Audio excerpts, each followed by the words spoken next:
Mal, sorry, a little bit carried away there. How has the sexualisation of children changed over the last sort of 10 to 20 years? Well, I think that's the reason this Home Office review is so welcome, Chris. I think it's not just about organisations that target children, with advertising, for example, with girls dressed up, as miniature adults. It's also about the increasing sexualisation of culture generally. And it has grown over the last decade. Let's face it, the sexual lifestyle, sexual values, sexual behaviour, much more part of our open, visible cultural conversation than they were just 10 years ago.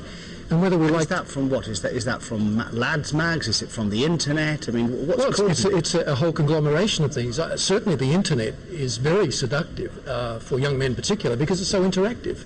The gamers call it the architecture of participation.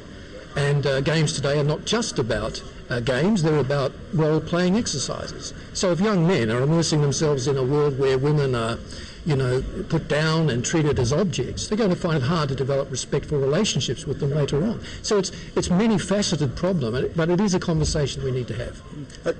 There is evidence then that young 12, 13-year-old boys playing certain kind of video games that actually they're not supposed to be, because they're supposed to be 18 plus, then take the behaviour that they witness in that gameplay into the playground. Yes, there is evidence of that, and what's more, where the young women are concerned, there's evidence that these sorts of games and advertising material that does target children leads them to an obsession with physical appearance, which in turn leads to things like eating disorders in some, but also, I have to say, not just eating disorders, but a lot of teenage girls and boys feeling that their bodies don't match up to the airbrushed image they see in magazines, pull out of sporting activities, and that leads to other health problems like obesity later on.